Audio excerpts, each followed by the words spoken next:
welcome to The Spiritual Entrepreneur. This is Devi Adea, your host, and today we have a very special Septemberfest episode. If you've been tracking what we've been doing here, this is basically a special series that we're doing in September that is designed to really support you on your journey of spiritual entrepreneurship on some topics that we haven't really covered much on the show, just some different areas of expertise. And so today we have Kim O'Neill joining us. Kim is a former crime analyst who now provides personal empowerment and interview confidence coaching for heart-centered professionals and youth, both one-on-one and group.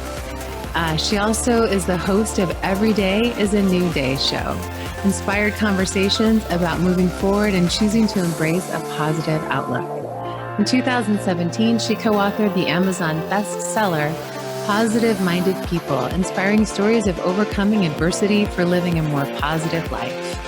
As an inspirational speaker, Kim aims to remind audience the importance of knowing who they are, about the informational value of their emotions, and how to move forward when they don't know how. Kim's philanthropic work includes youth mentoring and interview workshops, and she is a delightful spiritual entrepreneur. I'm really excited to share her with you today in this Septemberfest show. And today she's going to be talking to you about how to move forward when you don't know how. So I'm so excited to have you on the show today. Welcome to the show, Kim. Thank you, Devi. I'm so excited to be here today and, provide possibly a different perspective and insight into spiritual entrepreneurship. So thank you for having me today. I'm really excited to have you here. And so you are a crime analyst. Is that like CSI or? A lot of people say that.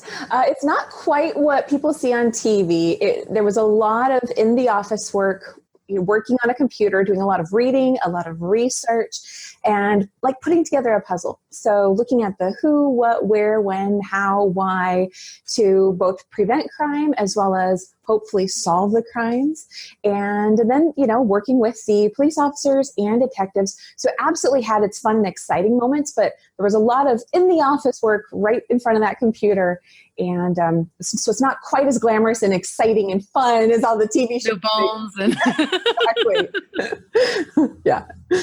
Yeah, totally good. I think that's really cool. Actually, I see the shows on TV. I don't actually watch a lot of them, but, you'll look at the stuff that people do and I'm like, that's fascinating that people, go in and figure those things out. It's really important too, that we have that. So I think it's wonderful work. It really is. I agree.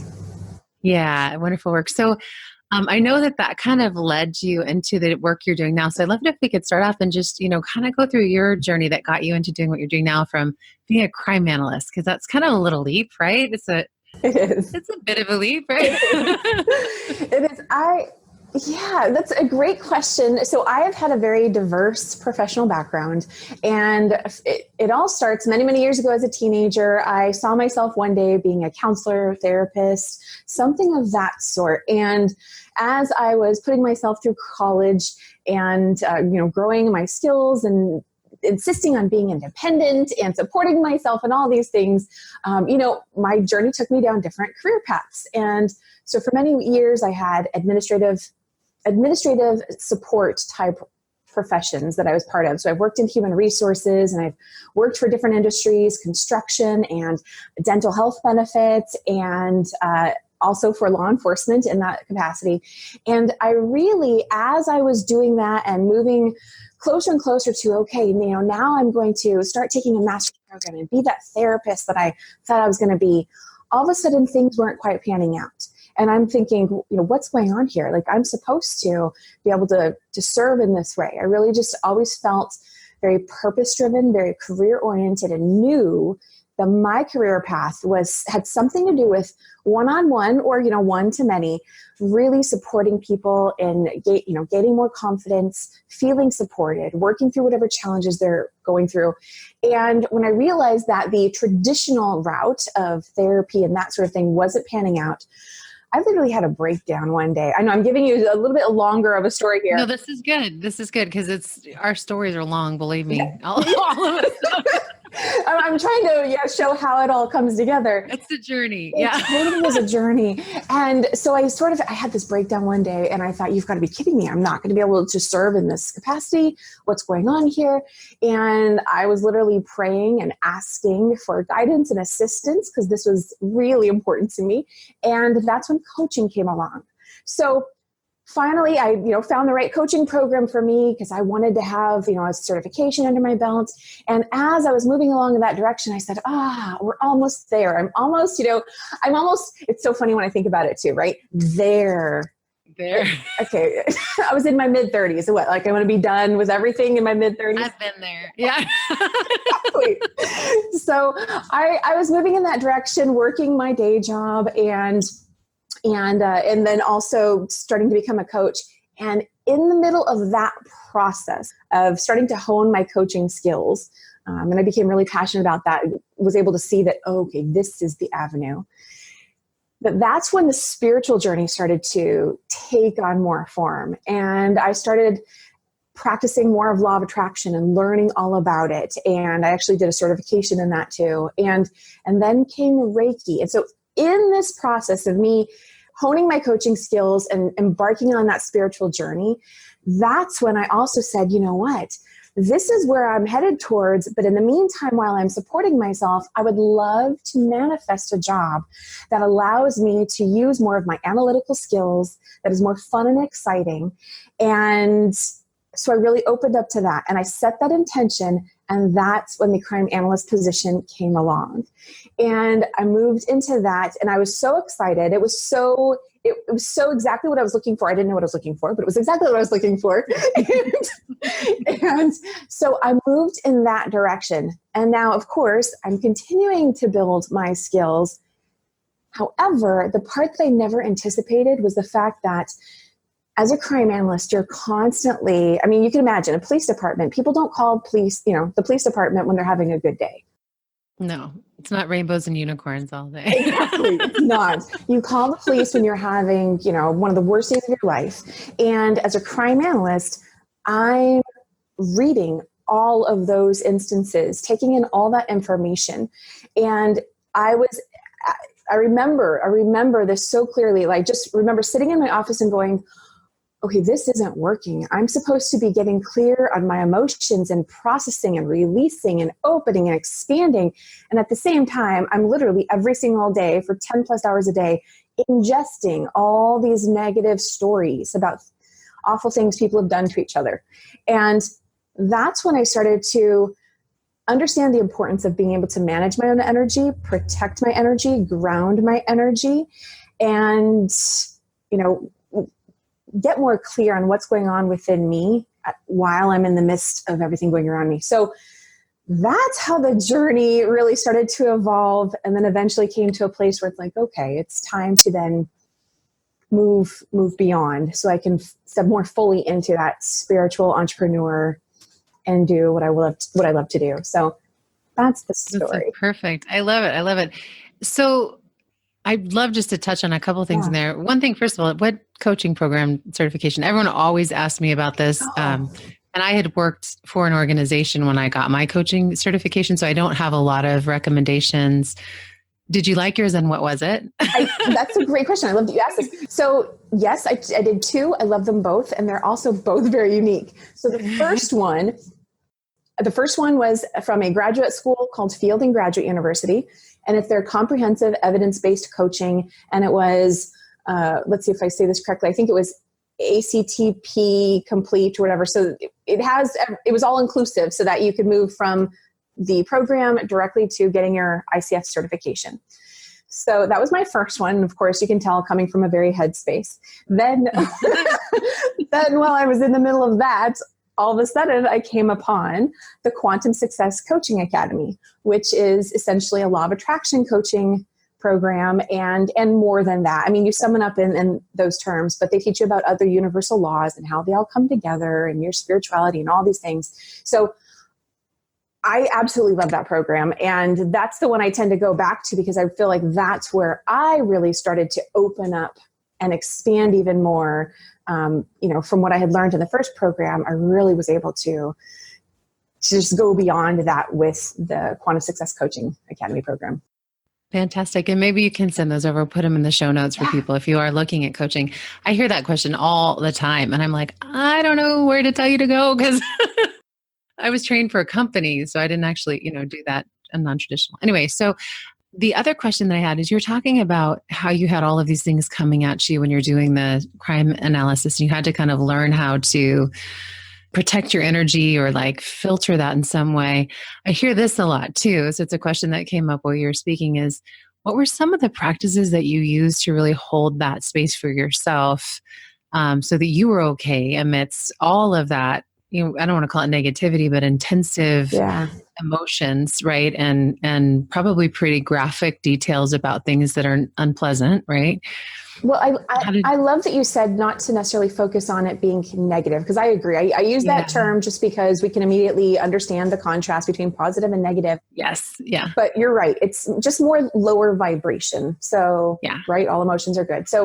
So initially, I recall just pretty much putting up that wall and just shutting things off. And so I really had this, while I'm at work, well, then I'm just going to do my best and just be focused on work. And then afterwards I can now I can let down those walls and I can be more spiritual and do my coaching and all those kinds of things. And it really took me on this journey. I won't get into it because I think it gets confusing whenever I try to describe it to anybody else, but it really took me on this journey of understanding for myself how to allow both my head and my heart to coexist. And that was a real thing for me, understanding, wait a second, don't I need to be more head oriented? Or I somehow felt I had to choose parts of myself, and it was a whole year and a half experience for myself. So first off was just thinking that I was going to be okay to compartmentalize and do one and then do the other. And then realized I was exhausting myself. So then starting to learn, okay, wait a second, no. So now let's start to use what I've been learning. And so being more deliberate with, every morning setting intentions. And I would pre-pave my day. Okay, so my day is, this is what's going to happen next. And then this is going to happen next. And it's going to feel so amazing. And, and really envisioning and charting the course of the day. Of course, knowing I'm flexible and, I can move with whatever else might show up, but I'm good because I'm setting the tone for the day. So that really helped.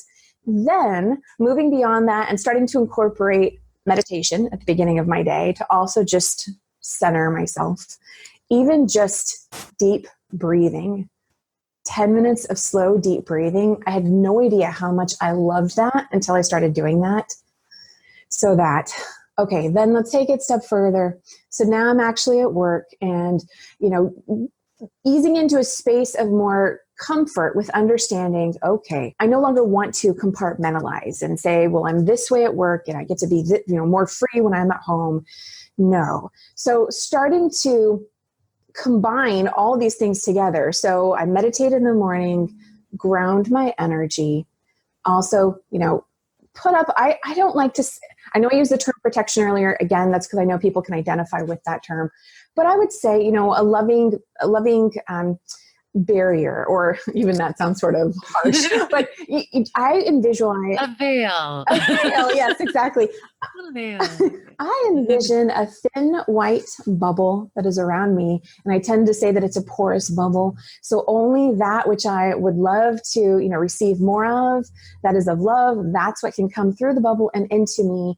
And whatever I want to send out can go out through the bubble. But anybody who, say, walks into my office and they are, maybe they're overly stressed out, or they're not being so professional with their language, and they're, dumping a bunch of stuff on me, it's okay. They can do their thing, and I'm still going to be totally fine and be able to do what I got to do. It's not going to throw me all off course. So that became a big part of how I started to set up my days and move through the office and through even just, okay, I'm opening up another crime report. I'm still grounded. I've still got, my energy around me. And so in a way, there was still a level of separation, whereas, okay, as a spiritual being, having this human experience, I am grounded and centered.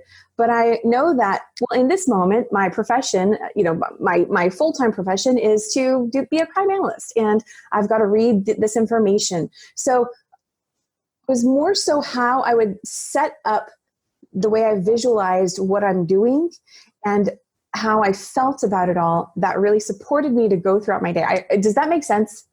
Completely. It's like framing it in a way that really has it work for you, and then being really intentional in how you receive it and what you're doing. I think that's sometimes we think that it's the actions that we take that have the impact, but it's so true. One of the reasons why I love this conversation is it's, the 99% of what makes things happen the way that they do is the intentionality and the framing and those other pieces that are the more spiritual aspects of the experience rather than just the actual, material pieces or the actions that we're taking. Absolutely. Right? So beautiful. I would even take it a step further at times when I would read something that was particularly upsetting, or maybe did start to cross that boundary and like upset me a little bit. I'd be like, that's okay.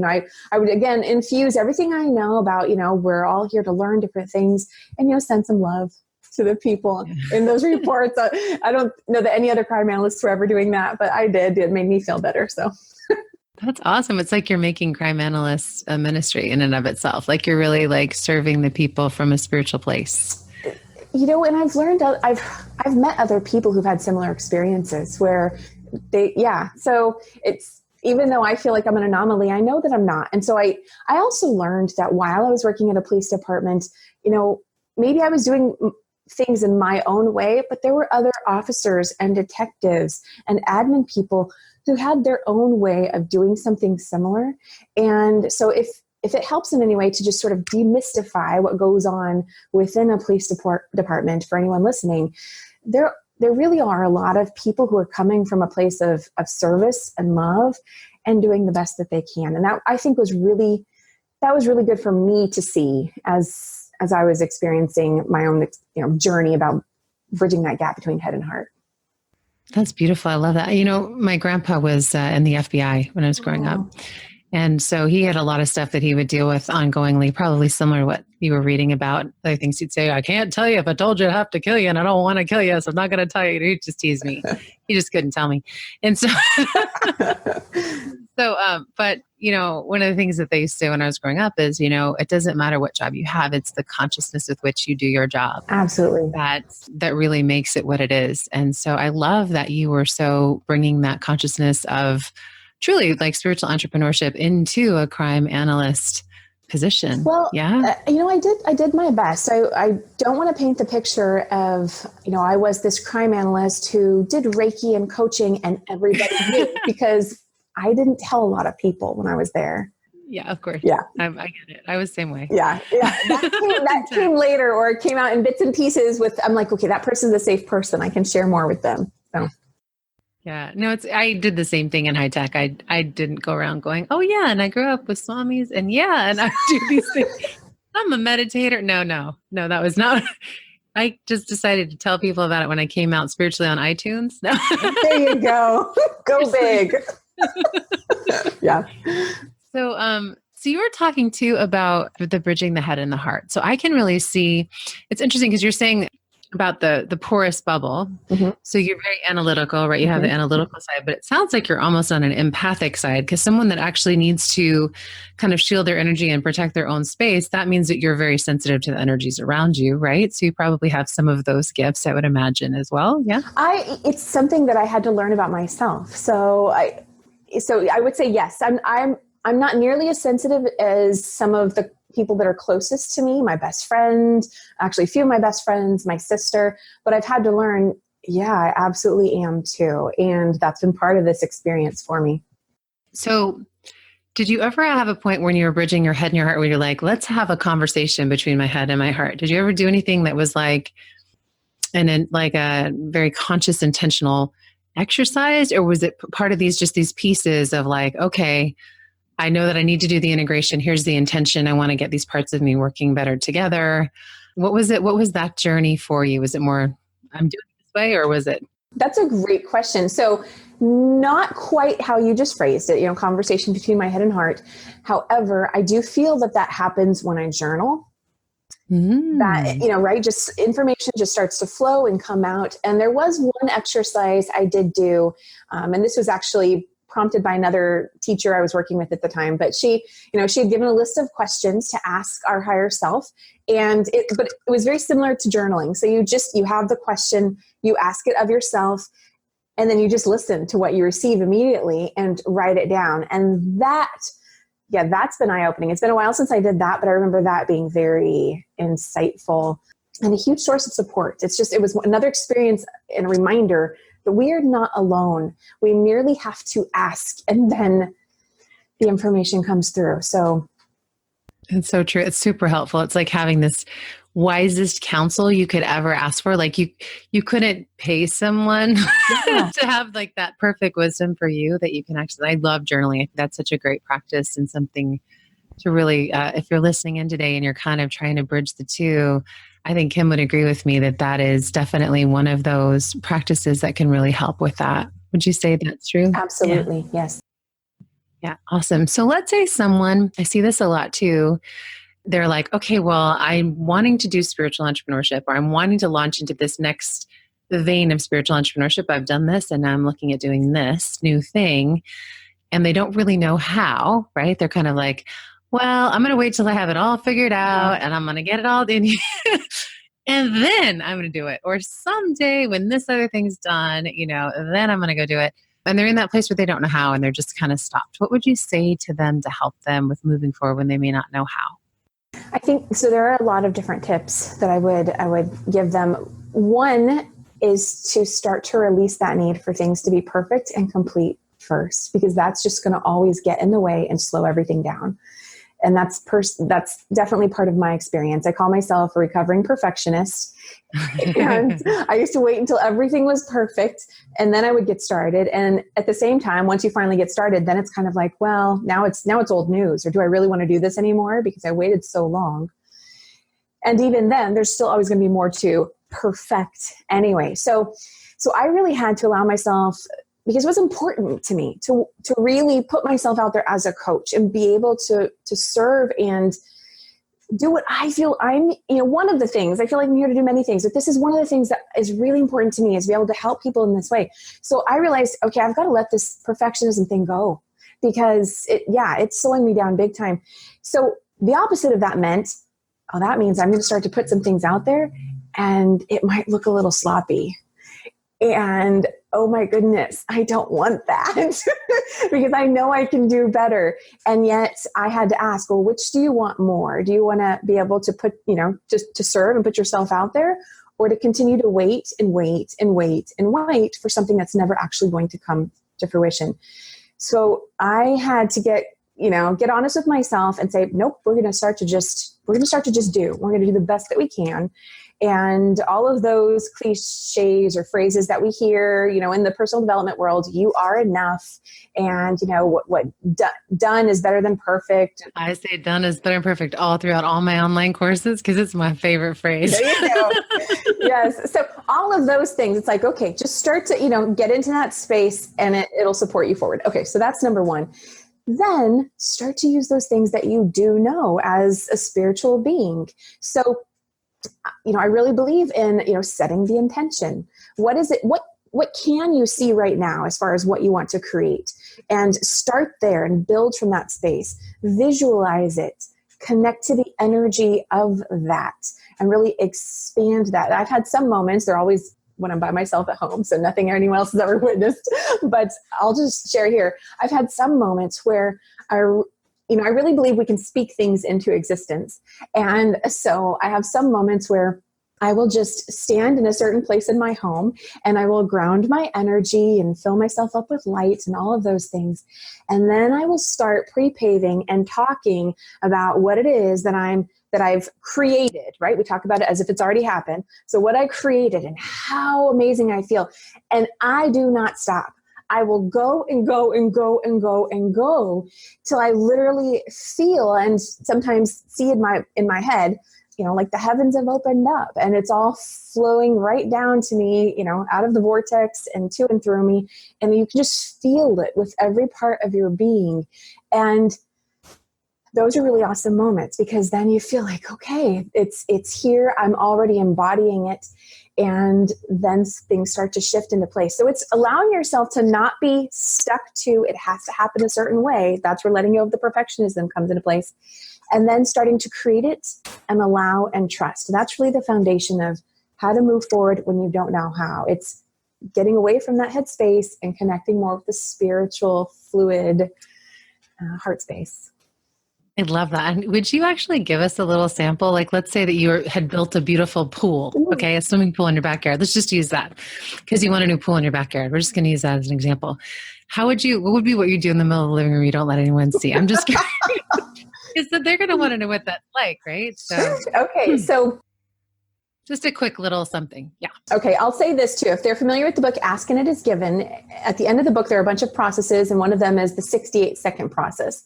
So it's essentially taking the 68-second process, but you don't stop at 68 seconds. You keep going. So, okay. So we're just going to do a few seconds here for you guys to get an idea of what that conversation might look like. Okay. Oh my goodness. I just love looking out my window and seeing my beautiful pool. It's so gorgeous. It glistens. It's so refreshing to look at. I have it right there in my own backyard. I can literally I can go into the living room. I don't even have to go to my bedroom. I can just go in the living room, put on my bathing suit, and I can go into the backyard and hop in the pool any moment I want. And oh, I feel so good. I am truly living the luxury life. And this is my style. This is my type of luxury. Woo! And I love it. It feels so refreshing, so cool. I get to I'm going to invite, yes, this friend and that friend and that friend. So I'll stop here. But I just continue to expand. There's a unicorn raft in the pool, and we got and a unicorn raft. Temperature's just right as it goes. Yeah, I'm like totally with you. So now when you manifest a pool in your backyard, I know exactly. Debbie, I love it. Yeah, so that's a great process, and it really does work when we're in that place of experiencing, because we're such a vibrational match for it. Yeah, amazing things pop in. So I just love how you have brought like the head and the heart together in the very gentle and yet profound way, and that you're using, it's almost like the spirituality is the glue that ties it all together, right? It like puts all the parts where they need to be. So let's say that someone is at a place they've kind of moved forward. They're not really at the place where they're not moving forward, or they don't know what to do, but maybe they bump up against a little bit of that, well, who am I? Or what if I do this? And then the people think, oh my God, I'm going to talk about spirituality on iTunes. What's going to happen when my friends back at the crime analysis place get to listen to that episode, right? Right. Those kinds of conversations. What would you say to someone who's kind of like, now they're like, okay, I'm diving into the pool. I'm doing that.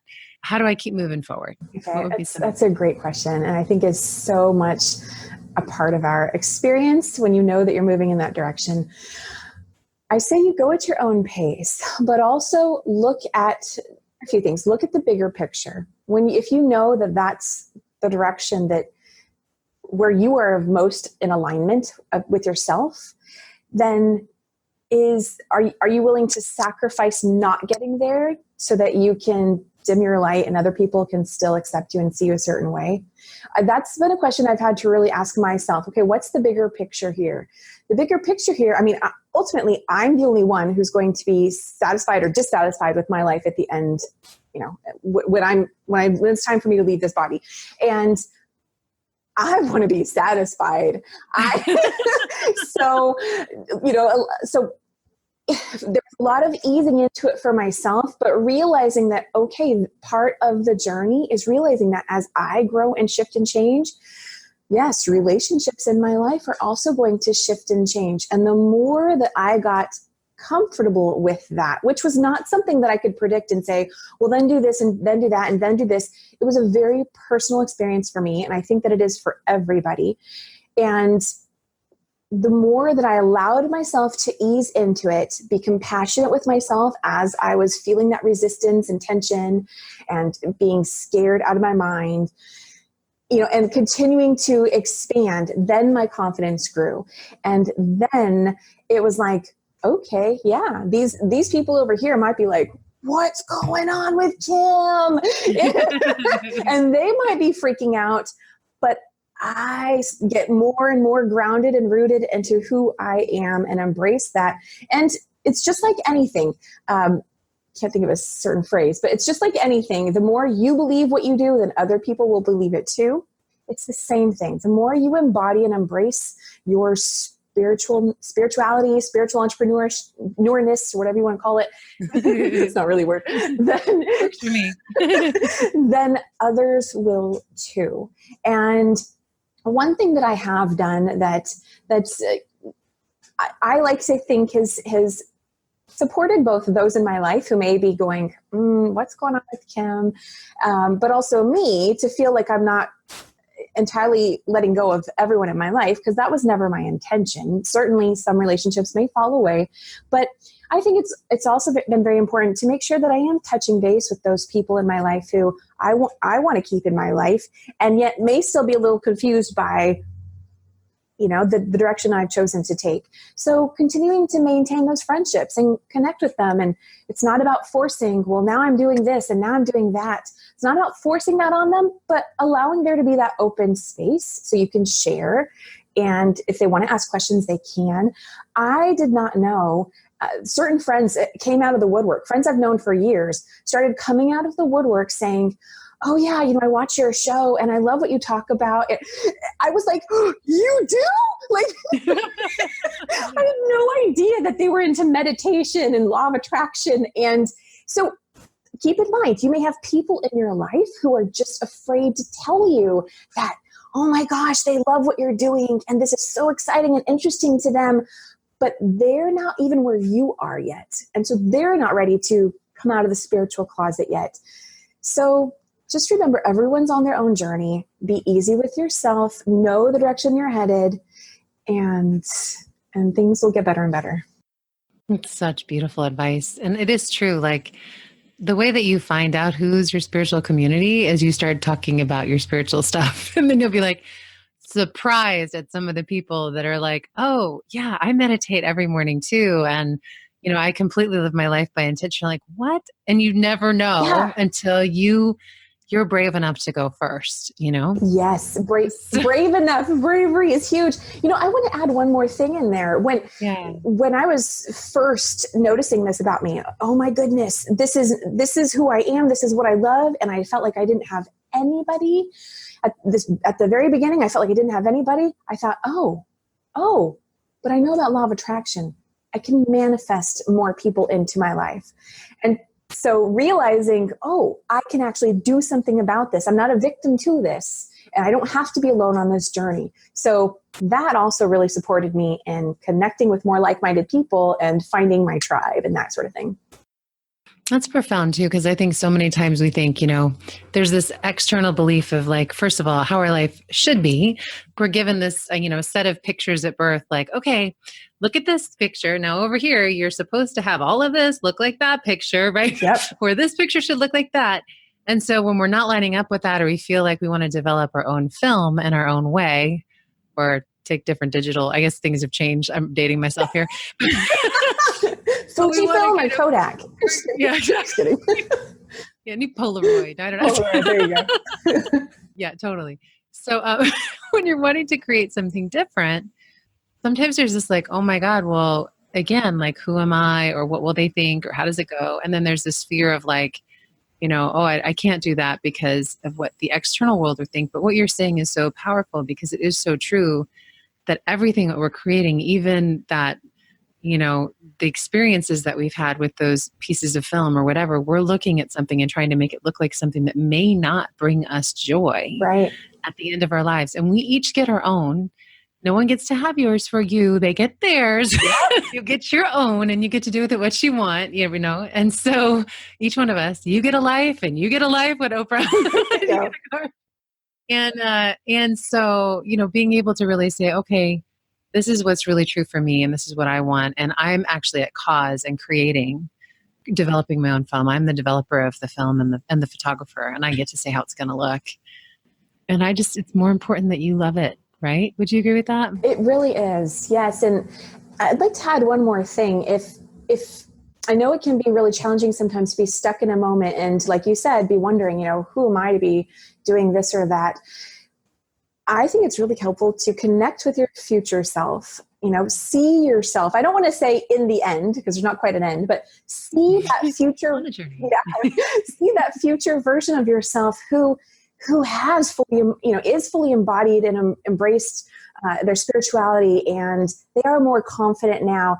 And look back and notice that where you are today is just a moment in time. There's going to be a day where you look back and go, oh, wow, look at, back then when I thought I wasn't going to be able to do this, and who was I? It's just a moment in time. There is more. And I think that's a really supportive mindset for me at times when I find myself stuck in a moment.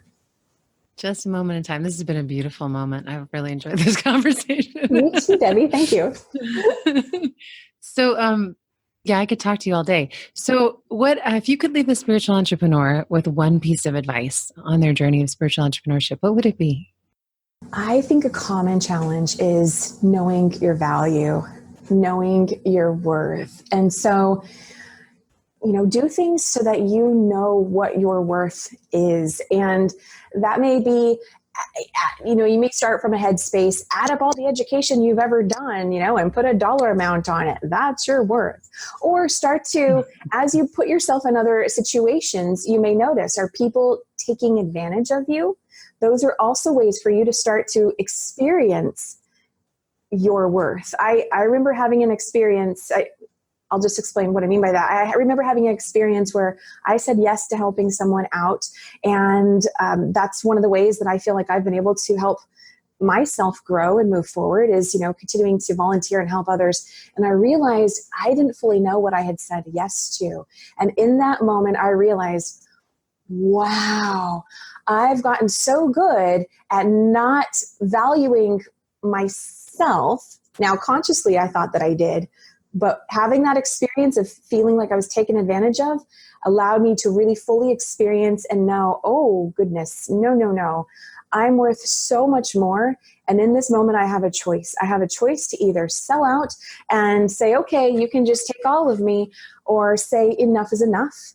And I've given you plenty. And it's time for me to now focus on my own worth and allow myself to experience and build that. So I hope this is making sense for someone out there. Completely. Okay. Yeah, completely. Yeah, it's beautiful. And if the spiritual entrepreneur listening in would like to get more of you and your work, where would they go? So they can go to KimO'NeillCoaching.com or find me on Facebook at Kim O'Neill Coaching, and O'Neill is Oneill.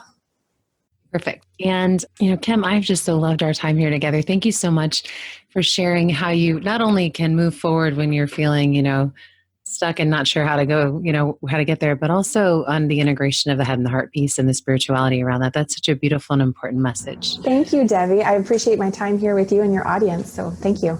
It's wonderful. Thanks for listening to us today. If you guys would like to get more of these interviews, you can go to spiritualentrepreneur.com/Septemberfest, and you'll be able to see the videos as well. It's a little different than our normal formatting. And if you're new or returning to this show and have not yet subscribed, please subscribe to receive the latest episodes as they're released. And if you love what you heard today, we love a great review too. Thanks so much for listening in. We'll see you next time on The Spiritual Entrepreneur. Hey there, spiritual entrepreneur. Have you ever thought about creating your own podcast and sharing your unique message with the world on a global scale? If so, I would love to have you join me in my latest course that I've developed called Podcast on Purpose. In the course Podcast on Purpose, I teach you how you can take your own message and mission and put it together on a podcast just like this one that reaches people all across the globe. If you're interested, go ahead and check out our course at podcastonpurpose.com. Thanks so much for listening in. We'll see you next time on The Spiritual Entrepreneur.